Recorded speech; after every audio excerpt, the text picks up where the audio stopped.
Hello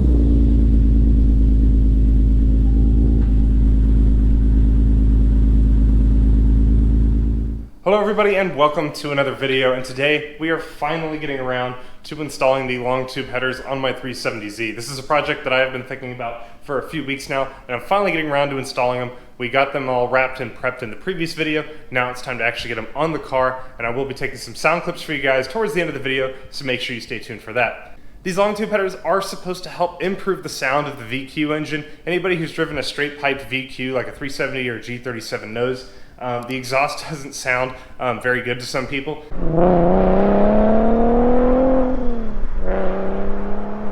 It sounds a little bit like a horn.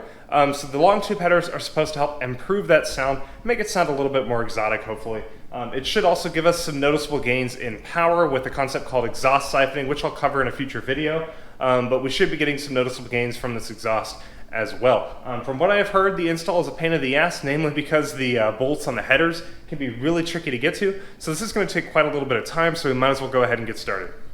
Alright guys, and having installed the headers real quick, just to let you guys know, this was pretty much the most difficult project I've ever had to do. Even more difficult than the clutch install, simply because of how difficult it is to get to those header bolts and the nuts. It's really important to have the right tools for the job. I ended up cutting myself up on the fiberglass wrap, even installed a stud incorrectly, so I had to MacGyver the header onto the car. But it is completed now. Sounds amazing. I'll have the clips for you guys at the end of the video for you to listen to. So yeah, let's get to it. Alright, so the first thing we're going to do, since we're going to be undoing some wiring harnesses later, is we want to go ahead and undo the negative battery terminal. That way when we unplug some of the wires and things later, there's going to be no risk of shorting.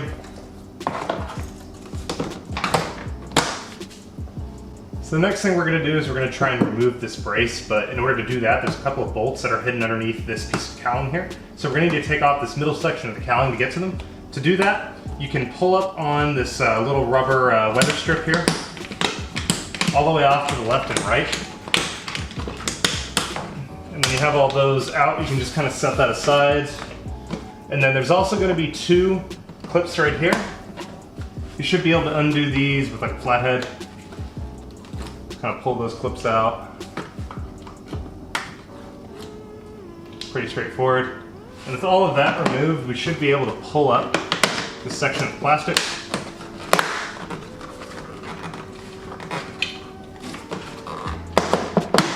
There we go. And then that's going to reveal the two bolts here that we're going to have to remove, along with the other 6 that are off to the side. So with that cowling out of the way, we should now be able to take this brace off. In order to do that, there's a total of 8 bolts that we're going to have to remove. 3 on this side, 3 over here, and then we're going to have the 2 that we just revealed by taking off that cowling. These are all 14mm bolts.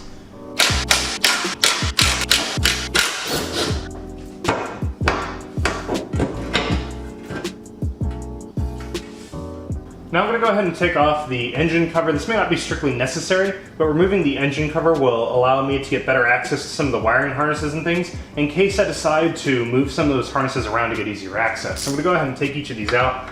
These are all 10mm bolts.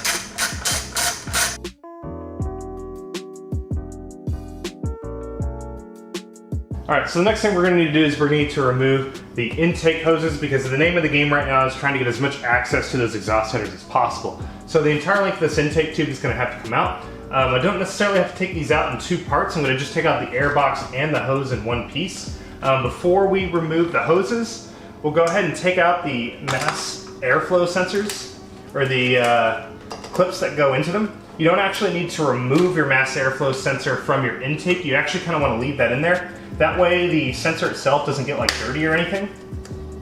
But we're going to try and pull these wiring harnesses out and away from the airbox, so that way we can pull it out. We'll go ahead and do the same thing with the passenger side, or rather the driver's side over here. So with those wiring harnesses removed, we're going to go ahead and try and take out the airbox and the hose as one piece. So in order to do that, we're just going to undo this clamp here that holds it to the throttle body to loosen it up. We're also going to undo this clamp that attaches it to this smaller airbox over here. And then I believe there's only one 10mm bolt sitting over here that actually holds the airbox under the car. With all of that removed, we should be able to take this all out in one piece.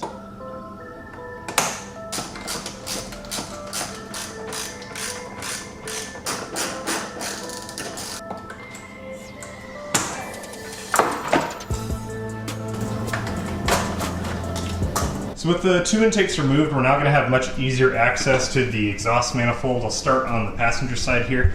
On this side, access is pretty good. We don't have a whole lot in the way. You can actually see the heat shield down there that covers the exhaust headers.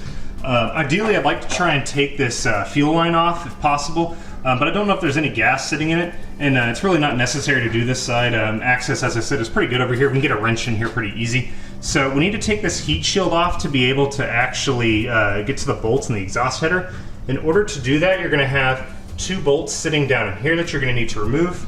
There's one bolt sitting right there, and then there's another one hiding down there in the shadows a little bit. We need to remove all four of those bolts to be able to get that heat shield off, and then we can start taking the bolts off for the exhaust headers. Now, access to the headers on the driver's side is going to be much more limited, mainly because we have all of these like coolant lines and a couple of additional harnesses in the way. So access to the exhaust headers is going to be really tricky. We can only see like a small portion of the heat shield down there and one of the bolts holding it on. So this side is going to be much more of a pain, but in order to kind of build our confidence a little bit, we'll go ahead and start off on the passenger side. We'll get that one knocked off, and then we'll start working on the driver's side. So as mentioned earlier, for the heat shield, we're going to need to use a 10mm socket wrench to get these off. I'm going to use a regular wrench just to kind of break the nuts loose, and then I've got a shorter one that I'm going to use that's going to make it easier to get the turns in. So I'm going to go ahead and go in and break all these nuts loose. I am wearing long sleeves and gloves right now simply because there's a lot of like sharp edges and things in here that I really don't want to cut myself on. And some of these bolts take quite a lot of torque to bust loose, so it's just something to keep in mind.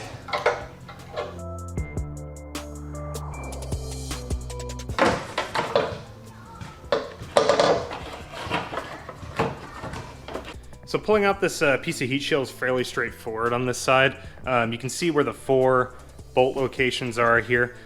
You can actually pull this up and out of the engine bay on the passenger side at least. I've seen pretty much everybody just let it drop down into the engine bay, but you can get a little more access if you bring it up and out. So now we need to go ahead and remove the 6 studs that are holding on the exhaust manifold. And it might be difficult to pick it up on camera, but I can actually see all 6 of them sitting down there. Those are all 14mm nuts. Now, some of these are going to come off as studs, some of them will come off as nuts. Just kind of depends on how tight the threads are, how much rust there's built up and everything. Fortunately, it doesn't look like I've got a whole ton of rust on my car. It's kind of been kept out of the rain pretty well. And in Texas, it's pretty dry. My weapon of choice here is going to be this 1/2-inch dry flex head torque wrench. This is kind of a bit overkill for getting these bolts knocked loose, but it was one of the cheapest flex head wrenches I could find. So I'm going to pair it up with a 14mm socket, and that'll allow me to bust the nuts loose initially. And then I also have over here just kind of a little short wrench that I can get in there pretty easy. It doesn't take up a lot of room, and I can sit there and I get the rest of the rotations out. So we're going to go ahead and start working on this. I don't imagine getting these 6 bolts out is going to take more than maybe 15 to 20 minutes. Should be pretty quick. Not the case on the driver's side probably, but at least on this side it'll be pretty easy to go ahead and get them knocked out. By the way, one thing I forgot to mention, anytime I end up getting my intake tubes off, I almost always stick a piece of tissue in the throttle body just to kind of keep dirt and dust out of there and keeping the throttle bodies clean. Just a small little thing that I like to do. But we'll go ahead and start cracking these nuts and studs loose.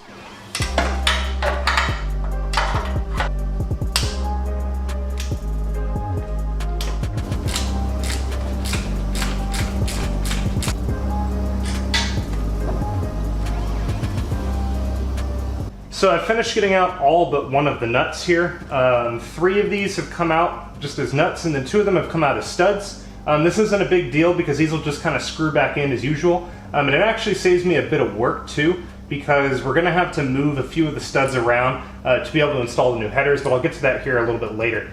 But now that we've gotten these out, the last thing you really need to do to remove these headers is you need to undo a O2 sensor back here, and then undo the bolts that are going to be attaching it to the mid-pipe and everything. But we're going to do that last. I'm going to go ahead and move over to the driver's side.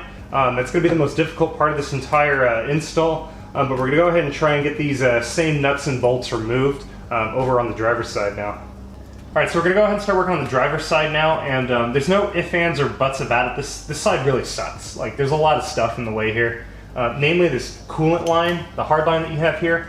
Unless you drain all of your coolant out, you can't really remove it. So it's just going to kind of be in the way. There's a couple of brackets you can undo to try and move it out of the way a little bit more. But I think I might be able to get the heat shield off without doing that, and then I may undo that bracket later, we'll see. But it may not end up being as bad as I originally thought. But it's still going to be a lot more difficult than the passenger side. But let me go ahead and start getting these bolts cracked loose on the heat shield. Alright, so I don't know if you can see it way down in there. I have been able to remove the heat shield from the headers. I was able to get 3 of the bolts off using my longer wrench with the flex head, and then I was able to use the short one for the 4th one that sits way in the back. So I haven't been able to pull that heat shield out simply because there's too much stuff in the way here. So I've kind of tucked it in way in the back there. I've kind of pushed it as far out of the way as possible. And now it's time to get to some of the bolts here on the headers. And as I said earlier, it is really cramped in here. There's just no room. I don't even know if I can get any of those studs and nuts on camera. But from what I'm seeing, in order to get to the first one that sits here on the far left, I'm gonna try and relocate this wiring harness. So looking at this wiring harness, it seems to be getting in the way. It looks like I can just undo this 10mm bolt to pull up the plate, and that'll come up with a clip. Same thing with this plate over here. There's 2 10mm bolts. If I undo both of those, that should be able to pull this entire plate up. I might disconnect this camshaft position sensor to kind of give it more room to pull away from the engine. We'll see. And then there's another 10mm bolt down here that I'm going to undo. And then I'm going to see how far I can kind of pull this harness out of the way. That should be able to give me access to that first bolt.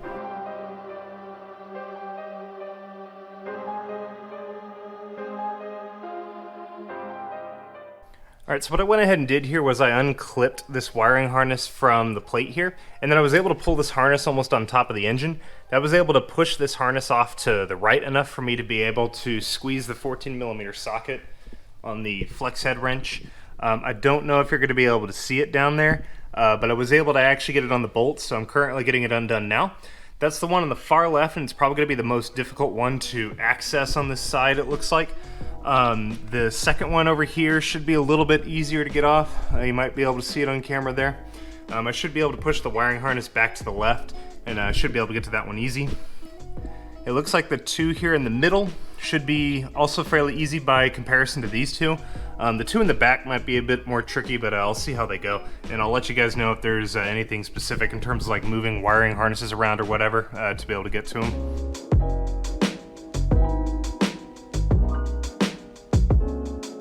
So I've got that bolt pretty much finger loose now, but I can't really get my hand all the way in there because of this pipe that's kind of in the way. I believe this is the refrigerant for the AC. So I'm gonna attempt to try and bend it back using like an extension. So I'm kind of just sticking it here in between the 2 portions of the pipe. And you can see there I was able to bend it back. So let me see if that gives me enough room to stick my hand in there and be able to get that bolt out. Oh yeah. Got a lot more room here. There it goes. There we go. So yeah, this coolant line, it's made out of metal, so bending it back like that's really not going to do a whole lot of damage. It's pretty easy to bend out of the way too, so don't be worried about breaking it or anything. If you just bend it out of the way by like an inch, it gives you a lot more room to be able to stick your hand down here and be able to try and get to those bolts. So this one looks like it came out as a stud. It's really no worries, although we have to put this one in the same position because we don't need to remove it. But for that next bolt that sits next to the same lead pipe there, I'm going to move this harness back out of the way off to the left, and we should be able to get to it fairly easy. It looks like it should be easier to get to than the other one. Alright, so I've gotten 3 of the nuts and bolts done on this side, the 3 that are closest to the front of the car.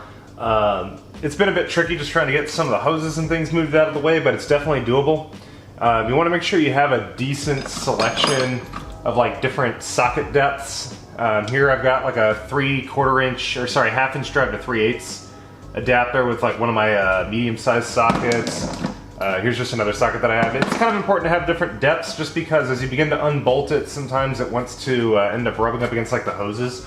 And then it can be difficult to try and get your hand in here and kind of contort it to get to everything.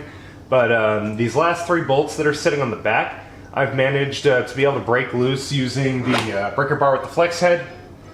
And so I know I can get to each of them.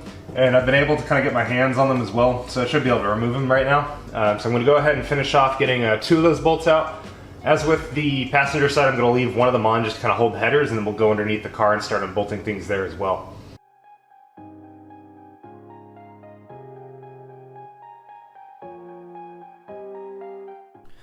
Alright, so we got 5 out of the 6 nuts off of this side. I'm leaving the back one once again just to hold the header on for now. 4 of them came out as studs, and then we've got the last one there as a nut. Again, them coming out as studs like this isn't a bad thing. We're going to have to move some of those around here in a minute. Now we're going to go ahead, while the car is still down, we need to unplug the upper O2 sensors. So if you can kind of see way down in there, I'll try and point to it here on the screen. That is your O2 sensor, your upper O2 sensor. We need to unplug that while we're up here. To get to it, if you lift up this hose, you should be able to see the plug down there where that bit of blue wire is sticking out. You need to undo that plug to be able to remove the sensor. Likewise, there's going to be a similar plug on the other side, which I'll show you guys here in a minute, but we'll go ahead and undo that plug first. Getting to this plug can be tricky because the space is tight and you can't really see much of the plug. I also spent way too much time searching for the clip on the wrong side of the socket. Here's an image of the socket with the plug removed. The release clip is on the socket towards the front of the car and sits far back on the socket towards the engine. Alright, so I've undone that passenger side O2 sensor. Hopefully the voiceover kind of explained how to get to it, where the tab was to undo the socket. You really have to kind of contort your hand to be able to get to the plug. But that's undone now and it's kind of dangling under the car. If we move over to this side now, we need to undo the driver's side. Fortunately, this side is a little bit easier. You can kind of see the plug sitting right in there in between the two hoses. The tab's going to be a bit easier to get to, so we should be able to undo this one with no problem. So with the 2 plugs removed now and most of the bolts off of the headers, it's now time to get the Z up in the air. We've got some work we need to do underneath, undoing some of the bolts on the exhaust before we can finally pull them out. We will also be removing the steering column from the steering rack, which means you probably want to loosen the bolts on the driver's side as well. That way we can take that wheel off. It'll make access to the steering rack a lot easier. Alright, so now with the car jacked up, we need to free up the catalytic converters, or in my case, the test pipes, to be able to remove them out of the car. In order to do that, we need to take out the 2 mid pipes here, or if you have a factory exhaust or like a Tomy exhaust, you're going to have a white pipe. So we need to go ahead and remove that. I'm going to jack up the lower section of the exhaust down here so that way it's holding up the weight. And then I'm going to take off these 2 mid pipes.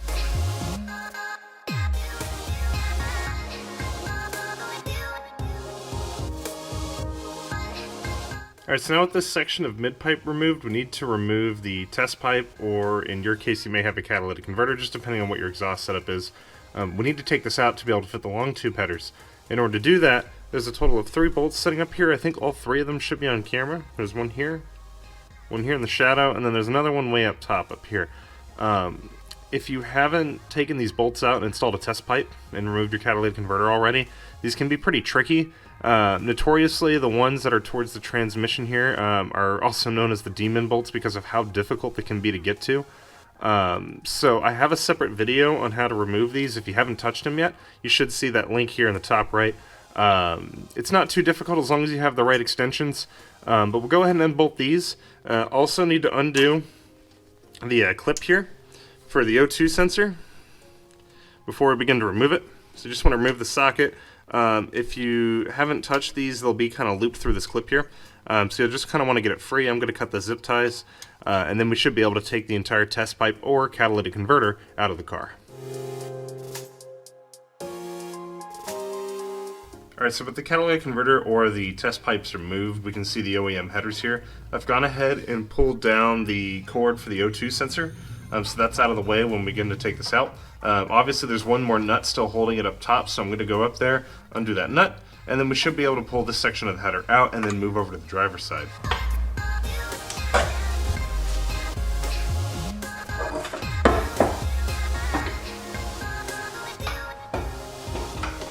Alright, and here's a side-by-side comparison with the OEM headers removed now against the long tube headers that we're getting ready to install. One interesting thing to note, I did actually do a side-by-side weigh-in between the 2 of these with the heat shield placed back on it, and I found out that the long tube headers are actually 4 pounds lighter than the stock headers that we're taking off. Just an interesting thing to note there, that the long tube headers, when you do both of them, is actually going to save you a total of 8 pounds of weight.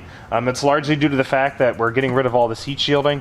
The plate over here is a lot larger, so that's going to be heavier. We're getting rid of the resonator, we're not going to have that. We also don't need this kind of connecting plate here. So we're actually losing a ton of weight by switching over to these long tubes. So the next thing we need to do, we're going to need to take our O2 sensors off and then place them on the long tube headers. So for that, I have a 22mm wrench that we'll use to get those off. For the number 1 sensor, for the one that's further up close to the headers, you're going to have to extend the length of this. Now, depending on the header kit that you get, you may not get anything to extend it with, in which case you can buy some wires. The kit that you get might end up giving you a extra extension here that you just plug into it. Fast Intentions has only sent me a bunch of color-coded wires, so I'm going to have to solder everything together, and I'm pretty comfortable with my soldering skills, so that's just what I'm going to do. So that's one thing we need to take care of. Another thing we're going to need to do, so if you notice that the bolt pattern on these stock headers, it goes 2, 2, 2 like that. But for the long tube headers, it goes 2 and then it flips. So we have 2 and then 2 here. So we're going to need to take the studs out from their original location in the car, and we're going to need to flip the 2 for the runners that are further to the back of the vehicle. So we'll need to flip those. The ones that came out as studs, we'll have to separate the nut and the bolt, and that way we can place the studs back in the car where they need to go. But we will need to flip the 2 for these rear runners, both on the passenger side and the driver's side. So we'll go ahead and start off by taking off the O2 sensors. We'll get the O2 sensors extended, and then we'll work on trying to move the studs around. Removing the factory O2 sensors is fairly straightforward with a 22mm crescent wrench. You just want to make sure that your wrench is long enough so that you can get the torque needed, because these are going to be tightened down pretty good. When reinstalling these onto your new set of headers, you want to make sure they're installed in the same order, so the upper O2 sensor should be ahead of your lower O2 sensor. In the case of the Fast Intentions headers, this lower O2 sensor should be installed in the J-shaped bung. Extending the upper O2 sensor could be fairly straightforward if you're given an extension, in which case it will just plug into your factory harness and make things a lot easier for you. If you're like me though and you need to splice wires, you'll end up spending some time just getting these set correctly. Just make sure that your solder joints are solid and that you insulate them fairly well, that way you don't get a short and they will last with the vibrations and everything. Alright, so we need to go and take each of these studs with the nuts on them, and we need to remove the nut from the actual stud. That way we can reinstall it back in the car and torque it down to spec. So for this, I'm using an E8 socket. I've also got a 1/2 inch drive to 3/4 inch adapter for the socket itself. You're going to want to put that on the end of the stud, and then you're going to want to set your wrench to tighten, because what we're going to do is we're going to try and force that thread back through the nut. We'll hold the actual nut with the 14mm crescent wrench, and we'll see if we can get these studs off.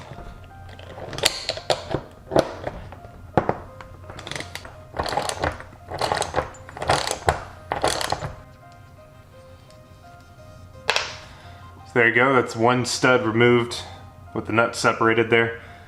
So now I just need to do that another 6 times, it looks like, just to get the rest of the nuts and the studs out. So yeah, this could take a minute.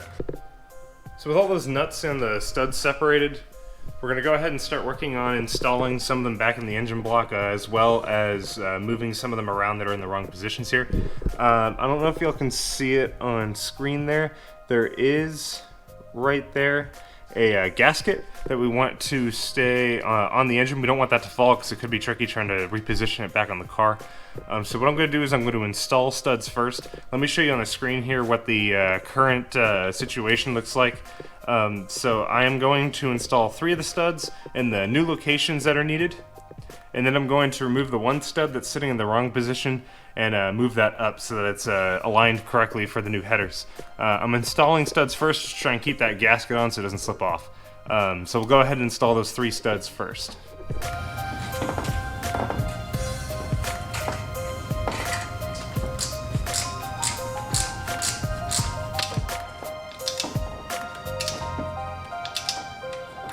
If you do end up dropping your header gasket like I did, don't fret about it, just pick it up and go ahead and reinstall it back on the car. I might end up going over this real quick with like a rag or something to try and clean it up first. And then I'm going to put this back on the studs, try and put it up as close to the engine without it falling off, and then we'll go ahead and try and position the header on the studs and start putting the nuts on. Alright, so now that I've got that gasket back on, as you might be able to see down there, we'll go ahead and try and get the long tube header positioned on the studs. I don't know how that's going to work from down below, if I'll be able to even see it or not, but if I can at least get it close, I might be able to come up top and try and position it that way. But yeah, we're going to try and get it sitting on the studs, put some nuts on there loosely just to kind of hold it, and then we'll start bolting things down on the bottom, and then come back on top and finish tightening things here.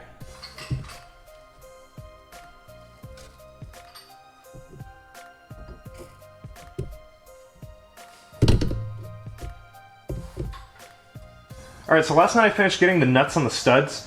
Because of the fact that Fast Intentions relocated where those studs are for the rear runners, I can't even get to the 2 bolts on the bottom from on top of the engine. I actually had to put the nuts on from below and reach my arm all the way up the length of the header. So what I've gone ahead and done is I've got 2 wrenches now that I went and bought this morning. I've got a little stubby wrench in case I can't get a whole lot of room under there when I'm reaching my hand up. I've also got a flex head wrench. These are all ratcheting, although I don't know if I'm even going to be able to use the ratcheting portion because I can barely get them on some of these nuts as it is. They sit really close to the runners, and all of the fiberglass wrap and stuff is just making it really tight. So worst comes to worst, I'm going to end up having to use the crescent side of it. But I've already tightened down the first bolt. The tightening order for these, you want to start from the middle and work your way out. That way it gets a good seal. So I've already done the bolt now that I'm showing on screen. I'm getting ready to go under the car to try and do the one on the bottom now and then start working my way out to the rest of the bolts.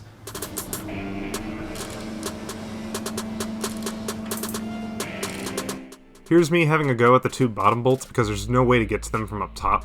I was able to just slip my arm up along the headers to get a crescent wrench on it and was turning it only a 1/16 of a turn at a time.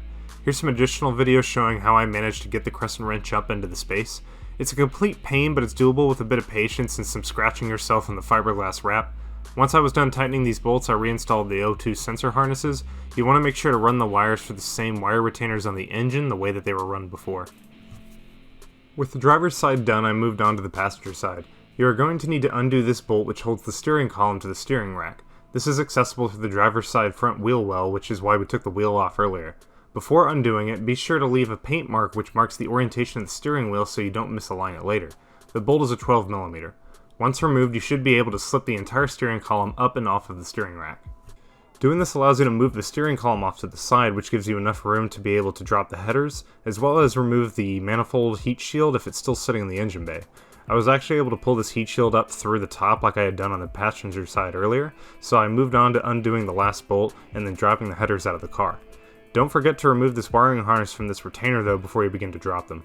Now at this point the new headers should be a repeat of the passenger side. You have to move the O2 sensors over to the new headers, splice in a new length of wire for the sensor, and relocate the studs.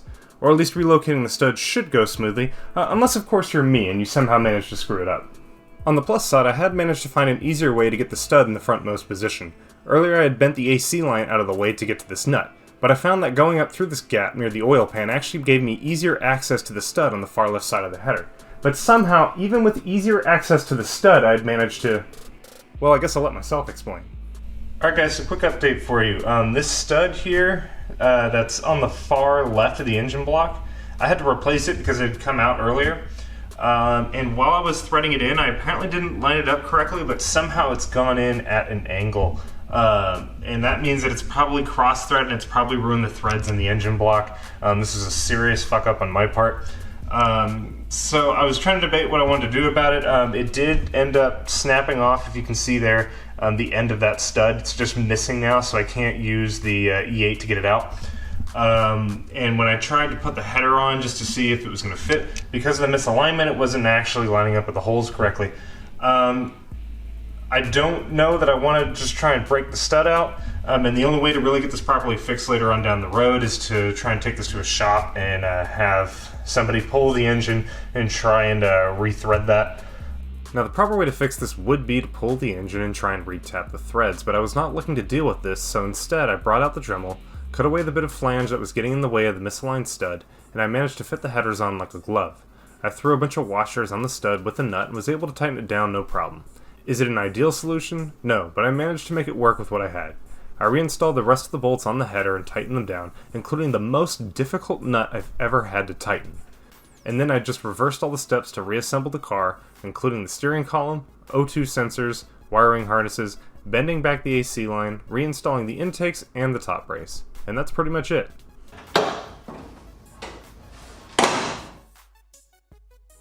Alright guys, it is now time for the first cold start of the 370 with the new Fast Intentions long tube headers.